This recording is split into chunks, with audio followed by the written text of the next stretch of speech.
दुनिया की मशहूर शख्सियात के माँ पर कहे गए खूबसूरत अल्फाज।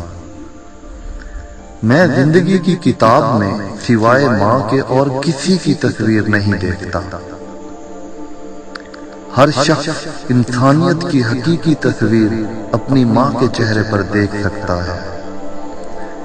दुनिया की तमाम मुसरतें प्यार से माँ कहते ही मिल जाती हैं। मैं जिंदगी में सिर्फ दो ही हस्तियों के सामने झुका हूं, एक मेरा खुदा, दूसरी मेरी माँ। इस बात से हमेशा डरो कि माँ नफरत से आसमान की तरफ हाथ उठाए। सख्त से सख्त दिल को माँ की पूर्णम आंखों से मोम किया जा सकता है। माँ से हमदर्दी की तवक्को रखने की बजाय माँ का हमदर्द होना चाहिए। बच्चे के लिए सबसे अच्छी जगह माँ का दिल है। आसमान का बेहतरीन और आखिरी तोहफा माँ है। माँ की मोहब्बत हकीकत की आईनादार होती है।